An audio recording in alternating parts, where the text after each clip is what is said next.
Hello, I'm Victor Kinzer, and today we're going to walk through the KC negotiation document. This document can be used to manage a number of different tasks, and is currently being used by some institutions for items beyond traditional negotiations. I won't be going into detail on those tasks, but I will mention a few of them as I go through the functionality. The negotiation module is fundamentally about collecting documentation and logging work on tasks which require back and forth communication over a period of time.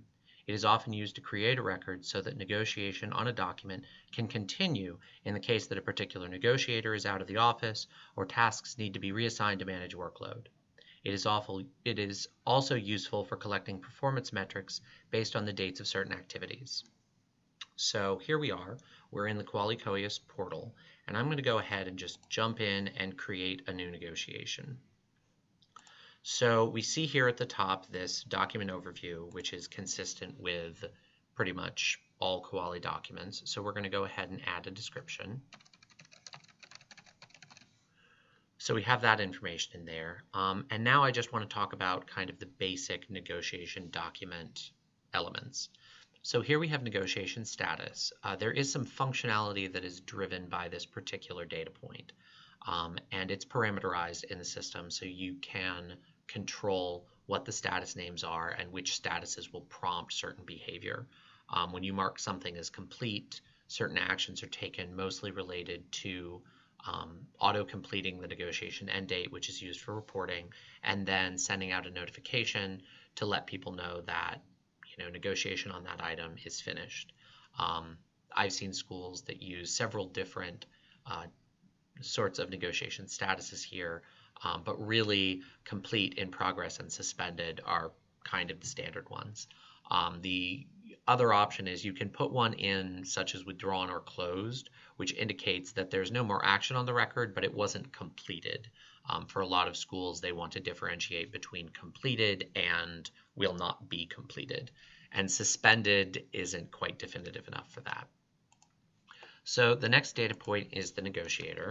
We'll go ahead and put in a username there. This is a username-driven field.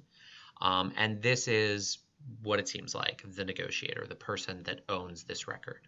For a lot of schools, a negotiation might jump around from person to person. You can either reassign the negotiator and use it to mean, whose desk is this record on, or this can be a permanent field that really represents who owns this record, who is ultimately responsible for it, and you can use other mechanisms, be they activities or a custom data field, to sort of define where a record actually is in the office. And that could be a virtual where, which is also why it can be useful to leave negotiator as a stable item, because with an electronic record, several people could be taking actions on this record at the same time. So the next item is agreement type. In the test environments and the demo environments, there are only a couple agreement types listed. Most schools that I've talked to have several more entered into the system. And as with all KC documents, these can all be customized very easily in maintenance documents. And this is really just, what sort of document are you negotiating?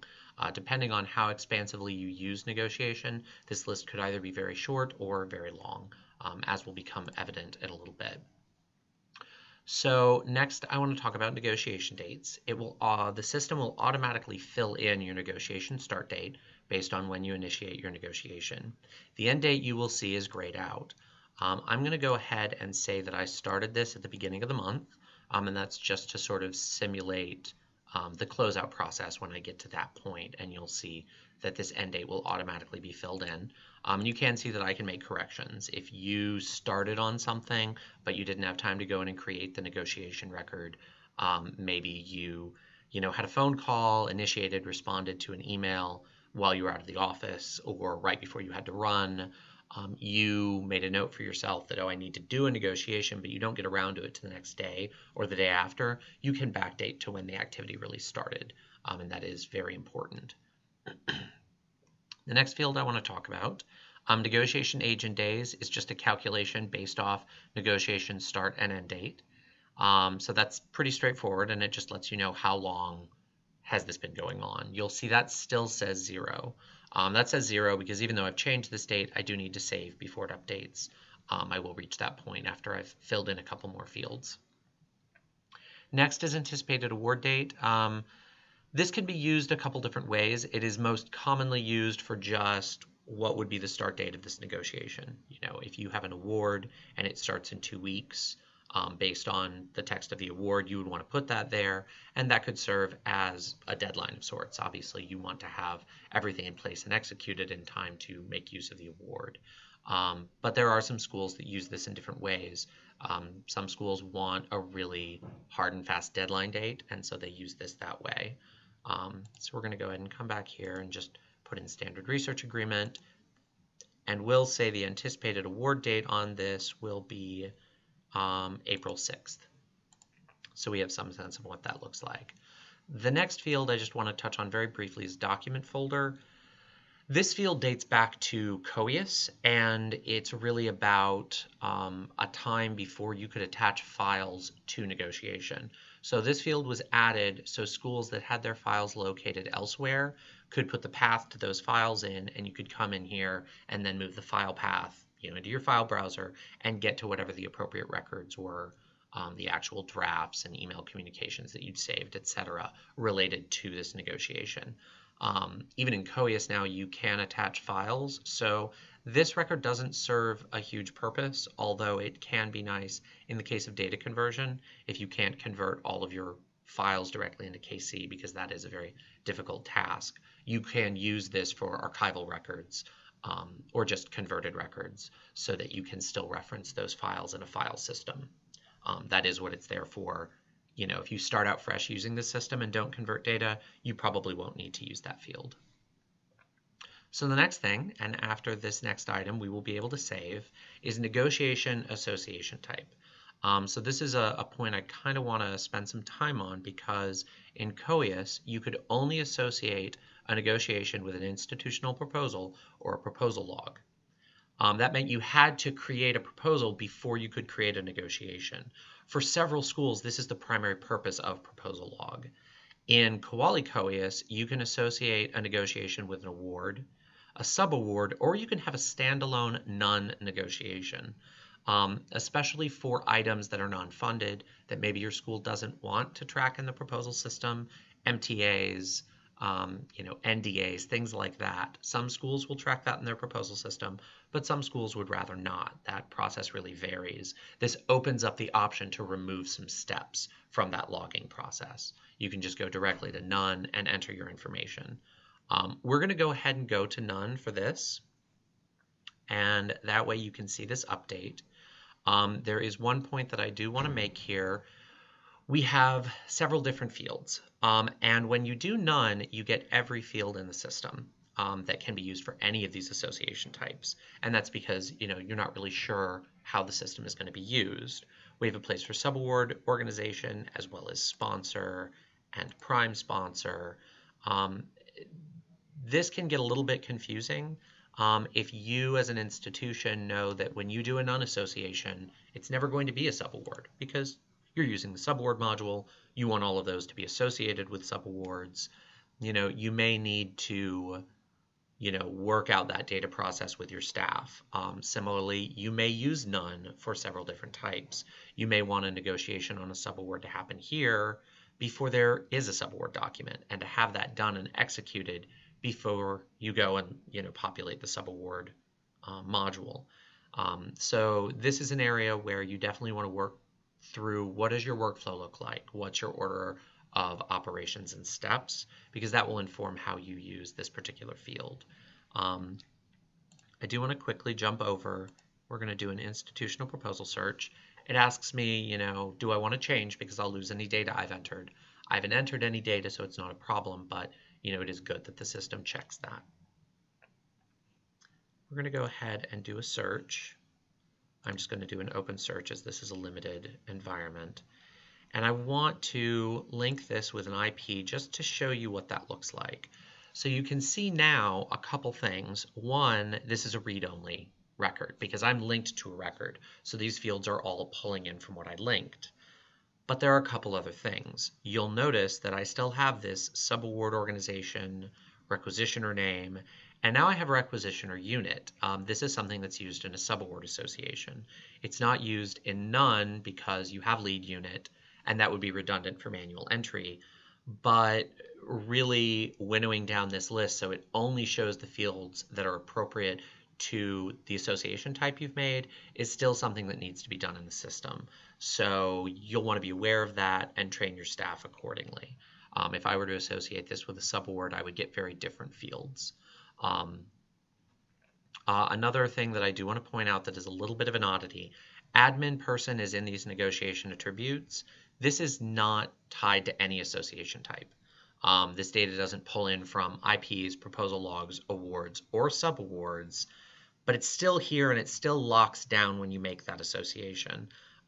So the long-term plan is to move this field out of this negotiation attributes panel and into maybe the general negotiation stats, maybe somewhere else, but somewhere where it would always be available because it doesn't need to be locked down as it's not pulling in data from any of these other association types. Admin person is, I've heard most people use that as the individual who is responsible for this from a unit level, the unit contact. The wording of this is a little bit inconsistent with the other modules. This field could be used for other things. Once it's moved out of this area, it could be used, instead of the negotiator, to deal with what desk is this record actually on. It could be a number of different contacts. So that's a point that you'll probably want to do some analysis at your institutions on exactly how you want to use that field. So next we're going to go down to custom data. If you've seen custom data in any of the other modules, then you'll be familiar with how this works. I'm going to go ahead and fill in the two standard required fields in the testing custom data setup so we can save. That is a point worth mentioning. Negotiation doesn't route, so required custom data fields will be required to save the document. That is inconsistent with other KC modules, but that is not an accidental inconsistency. Negotiation doesn't have some state that is saved but not submitted yet. So to require something, it really needs to be required at that saved state. The only other possibilities to explore might be required to complete, but that isn't the way it worked in COIUS, so it is something to be aware of in case you make any custom data fields required. I won't go too much into things that custom data can be used for because that would really be everything under the sun. Several different institutions utilize these fields in very different ways, as is true on pretty much all of the KC modules. But it is good to know that it is here and supported and some of the differences. One other difference I do want to point out before I move on is you'll notice I don't have hide fields for these subpanels. That may not be a problem for your institution. The one situation where that could be an issue is if you have multiple people utilizing negotiation for different purposes. You saw earlier there were different association types, IP, subaward, award. You may have fields that are only appropriate for subaward or only appropriate for award negotiation and aren't appropriate for a non-financial negotiation. You may want to differentiate between grants and contracts. While a unilateral grant like an NSF grant or an NIH grant that you don't have to execute might seem a little silly in negotiation, certain schools will still do that because there's review time involved there. They want a place to document the back and forth on review. Award and IP aren't really the best place to store back and forth emails and communications and validating compliance items, etc. Negotiation is really better for that. And as you'll see in a little bit, you can build metrics off of that.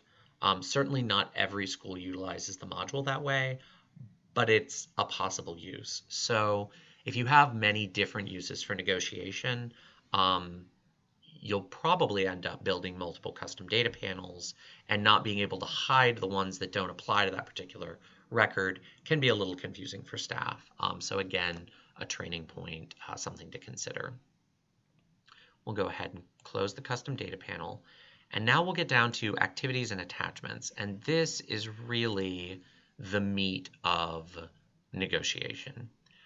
So this is adding an activity. And an activity generally has a location. Unfortunately, the default values in the demo environments are a little cryptic. But I'll use two that I'm pretty sure everyone understands. And that's OSP, Office of Sponsored Projects, and then sponsor. So assuming that this is a very basic negotiation for, say, a contract, for basic funding agreement, you might have an activity that takes place at the OSP office that has to do with review and negotiation. So we'll do OSP, and we'll do an activity type. We have a number of different activity types here, and this is really how you can differentiate your activities. For the example, we will go ahead and select executable document received. So that's what we're going to go with, but I do want to talk about this list a little bit. You will notice that there are several items that say correspondence sent, courier package sent, courier package received. These are the values that came over from COIUS. Now, in COIUS, you had an activity date. Activities happened, they were a moment in time. And you would build your metrics based on, you might have an activity that is a correspondence going out and an activity that is a correspondence coming back in, maybe an email that you sent and an email reply. And those were two separate activities. There was a certain simplicity to that. It did make things a little bit easier, but at the same time, you didn't always have a great way to associate activities with each other. You send out a correspondence, 2 or 3 other things happen, and then you have an event that is that correspondence coming back. It could be very difficult to create an association. So in KC, we have this concept of an activity start date and an activity end date. If you have a discrete activity, something that really isn't going to have a later paired activity, something like I just sent out an email informing the PI of XYZ, you would probably want your activity start date and your activity end date to be the same thing. However, if you were to, say, send out an inquiry that you wanted to wait and get a response to, so say I send an inquiry confirming the status of human subjects on this particular project, and you want to wait until the response comes in and you want that to be the activity end date. So your activity description might be something like initiated IRB review, initiated confirmation with IRB office, and once that confirmation comes in, you could close out this activity. This is another sort of circumstance where different schools are going to handle this in very different ways. Some schools might not want to do that at all. That could be considered too complicated for the staff, making sure that activities close out and you have your end dates entered. Other schools might really like that. It keeps your activity list shorter because you don't have a separate activity for every, response. It really depends on the comfort of the individuals. It's sort of designing the use of the application at your institution. So just something to be aware of. On this particular one, we're going to put executable document received, and we're going to do an activity start date of last week. Because this list is, kind of in place, that action is kind of a moment in time, we'll go ahead and do the same and say that it closed up. So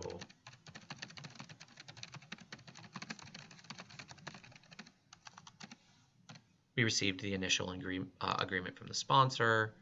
I did not spell that correctly. I apologize. So here is where you can also attach files. So choose File. I will put in, a test file, something that I have.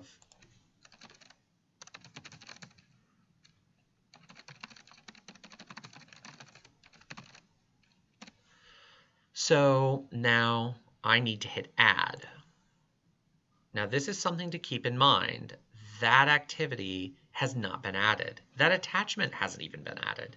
It's in this activity, but because this activity is still hanging out here in Add Activity, if I close out this document, that will be lost. I now have to press Add Activity. Now this is really in my document. So I can go down here to Activities, do Show, and now I can see it and I can see my attachment. Now I do want to kind of go through some more of the pieces of the activity so you can see them in detail. You'll see I can add multiple attachments. In the case of this particular activity, that probably doesn't make a lot of sense. The activity itself just represented this document coming in. But, for example, I may want to have an activity draft document, or I could change something to be an activity that is active negotiation on document, where I'd have an activity start date, and it would remain open, and I would accumulate a series of drafts and revisions on that one activity. Um, and then I can build that up here as those changes happen. How you document exactly what they represent can be here in the description if you need to track the date on those. What you actually store in an accumulating activity like that should be very well defined for your staff so you don't lose any detail that you need. Because in some cases, getting back a draft review from the sponsor might need to be its own activity. In another circumstance, you may want to keep all that in one place. The most important thing is just being consistent. So that's kind of the makeup of how multiple attachments work. You'll also notice there are these unrestrict buttons. Negotiation is kind of interesting in that it has a special permission for viewing and then unrestricted viewing. So unrestricted viewing is generally something you're only going to want to give to your central OSP staff. And that means they can see every activity, every description, everything under the sun. If something is restricted, which activities do default to being restricted, then if a PI or someone from a department who has the right to come in and see what the state of their negotiation is by default, and many schools choose to give that permission to them, they can come in and they can see the activities that your central office has chosen to share with them. Currently in the system, if I restrict everything, these basic attributes still display. That is not entirely consistent with COIUS, and in a future version, the ability to completely hide an activity or just show the basic information or just show the activity or show the attachments as well. That level of granularity will be added. COIUS had two different views, and in one view it would hide an entire activity if it was restricted, and in another view it would hide everything but those basic attributes, which are shown up here. So that's why they're having to accommodate multiple levels, because in KC, there's only one interface. There isn't a version of the application designed just to be used by department viewers. So that is something to keep in mind, that will likely be coming in the future. So one other thing that I do want to show is follow-up date. So for follow-up date, I'm going to go ahead and put tomorrow as a follow-up date. This is something that's on all activities. This doesn't drive any in-system behavior, but what it does is it gives you a data point that you can search on. And I'll show how that search works in just a second. So let's go ahead and save this. And then if we go back to Central Admin and we go to Negotiation Search, if I go down to Follow-Up Date, I have Follow-Up Date From and Follow-Up Date To. And let's say I want to do follow-up dates from yesterday out to the end of the week. And I can do a search, and there my negotiation has returned. This is really nice because it gives your users the ability to come in and just very quickly search for their follow-ups.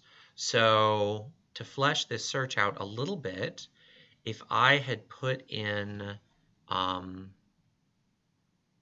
the negotiator as Chu, that was the negotiator, and obviously that follow-up date range, I would see this. Now, as is evidenced from my first search, this is the only data point, but when you have a lot of negotiations going in your system, having the ability to refine this down like that is very useful.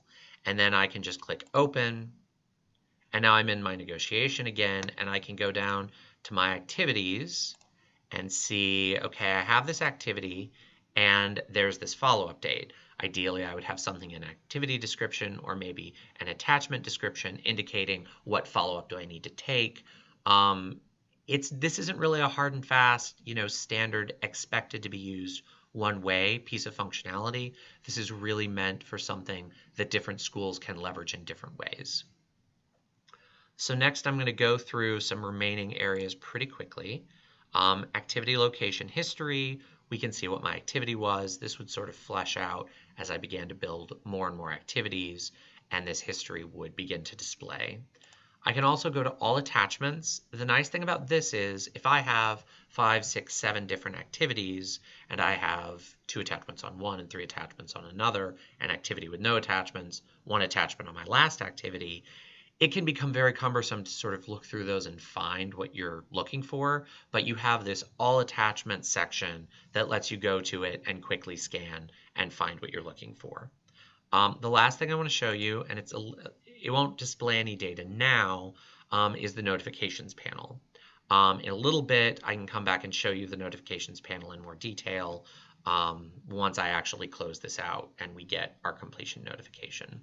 But this provides an audit trail for all notifications that are sent out of the negotiation system.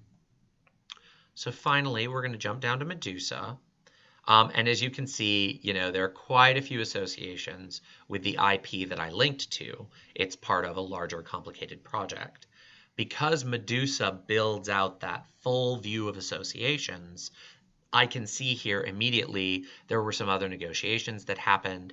I can immediately see that there's a protocol associated with this project. So if you're very clean about how you create your linkages, this is very useful because I can go here, I can immediately see the kind of high-level permissions for the protocol, and if I have permission, I can open the protocol to get additional information. When doing a negotiation, that's invaluable. Now that, of course, would only work if you have protocol turned on. In the case of here, just protocol, that's an IRB. If it were an iCook protocol, that would be clearly denotated. And then similarly, I can see subawards and other items which are associated with this overall project. This can seem a little overwhelming at first, but it's very useful to be able to navigate through the whole project and jump around what part of the particular grant a given piece of information is on. One word of warning. So the protocols being in Medusa are a fairly late addition to COIUS. They were included in the last large functional release. And there were a couple side effects to including them. It is very useful, especially when doing a negotiation, to be able to see and access those. But it does create a situation where if a protocol can be funded by multiple grants, Medusa will link all that together in a single Medusa view. So you may not be looking at one grant. You may actually be looking at 2 grants, 3 grants. Who knows? It depends on how complicated the protocol was and how many different sources of funding are funding that research that's covered on the compliance side. So that is something to be aware of when constructing your linking schemes. It may be something that some additional functionality is built for eventually to give you sort of a cleaner one grant project view, but currently that is not available in the core product. So let's go back up here, close Medusa, and we're going to go up to the top, and we are going to do complete. So we've marked complete, and you notice now that there's a negotiation end date. We've saved. We can see this negotiation age is 24 days because of when I set my start date. So we're going to go ahead and go down and save. And now it brings up this notification, which indicates to the OSP administrators, any unit administrators, the PI, and the negotiator that work on this particular negotiation is complete. So let's say the unit head wants to know that this is complete. We can hit save, and that has now sent that notification. So if we go down now, we can now see in the notification subpanel all of the actual individuals that went to and the text of the message. When we were in that initial message, it included a lot of replacement codes. So instead of 6, it just said, negotiation ID in a particular format. Instead of Inez Chu, negotiator in a particular, bracketed format. So until the notification is sent, we can't see exactly what all these values are. And that is a little bit unfortunate, but you can come back and review it here once it's been sent, and that does provide an excellent audit trail. I hope that this has been useful. One other thing I would like to touch on before I let you go is some of these different association types and things that you can do with this document. You can track anything from a post-proposal submission, so something like a just-in-time or a budget modification that is, say, reducing funding. And if it's reducing funding, maybe your school doesn't need full institutional approvals, and you don't want to route a whole document just for cleanup in advance of, your grant being funded. So, but you still need to track that. You still need to record it. You maybe want to run metrics on your staff out of it. Negotiation is an ideal place to do that. Um, so everything from, post-award actions, proposal actions, initial awarding actions, which could be linked to an IP or an award, non-funded actions, really anything you need to track activity on and run performance metrics out of, this is an ideal place to put that data. Compared to some of the other management options, this might seem like a lot of overhead. So asking what level of reporting detail do we really need is an important question in deciding what you track in negotiation. And metrics are generally built off these activity start dates and end dates. It's possible to take the overall, activity or the overall time of a negotiation and say subtract out activities where you're waiting on IRB. You can't really do anything else. Or you're waiting on COI confirmation. You can't really do anything else. So giving the staff a way to put their grants on hold because they can't take any further action, that gives you the potential to build some very nuanced reports to run performance metrics. All of that, all the tools for that really are here. It can get a bit complicated, but they are here in this particular module. I hope this has been useful again. And if you have any comments, if there are additional details that you'd like me to flesh out, maybe do additional video on, please leave them in the comments. And I appreciate your time. Thank you very much.